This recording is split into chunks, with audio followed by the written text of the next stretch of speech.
This is the second. Actually, there was more videos on first filling up the system, and there's a backstory of this being at another air conditioning specialty shop who put in contaminated gas or a alternative gas. This is a YF vehicle, and that's not what they put in the system. And there was a leak they couldn't find, but I was able to find it with my refrigerant identifier, or my refrigerant leak detector, and it's in this case. But what we need to know, is it the evaporator that I believe is right here? I think this is the heater core, or other way around, the evaporator and then heater core. So is it the evaporator? Is it the connection between the expansion valve and the evaporator, or the expansion valve and the tubing, the piping? We won't know. And unfortunately, we cannot separate this case in half in place where it is. It has screws from the back side. We were able to take out the little clips going all the way around, but there's still screws holding it together, so we cannot take and separate it. I wanted to take this case so I could do this, but unfortunately he's going to have to drop the exhaust down, and then there's an exhaust shield under seat, and it's all blocking being able to take the bolts and nuts that hold this case down through the body. And where the pipes go up, there's bolts there.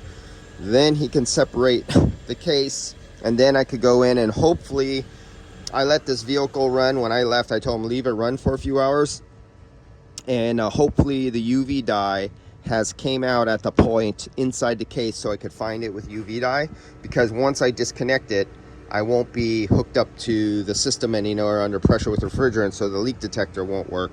And I don't feel like putting the fittings and stuff like that. I haven't even used my fittings in a long time. I don't know where my case of adapter fittings for testing components off the car. But if I could rig something up just by dropping it down and connecting it down out there and then repressurizing it, I'll do that. But I need to locate this leak, and it turned into a bigger job.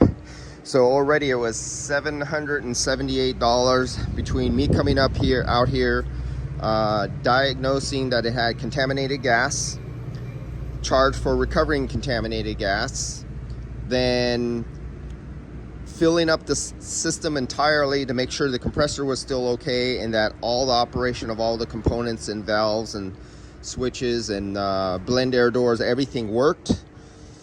And then looking for the leak and identifying the leak by picking up refrigerant out of the duct out there. That tells me it's coming from the case.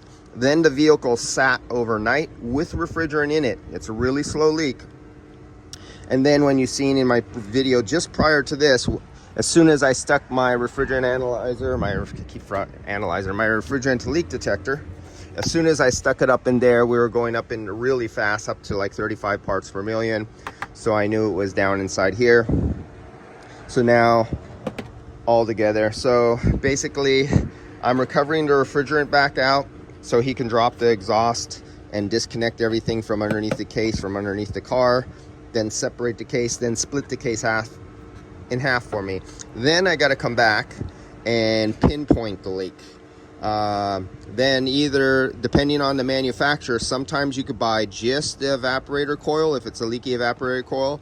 Some manufacturers won't sell you an individual coil. You have to buy the whole case. Hope it's not that, because it's probably not going to be cheap. Parts and labor for me doing this, coming back and charging it all together, this repair will probably be approaching $3,000. And has anybody else came across these? What is this? This is a GMC Arcadia, whatever this is. And what year is this? This is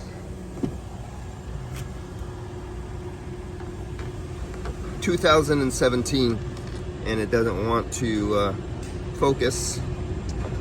Goddamn Apple. 2017.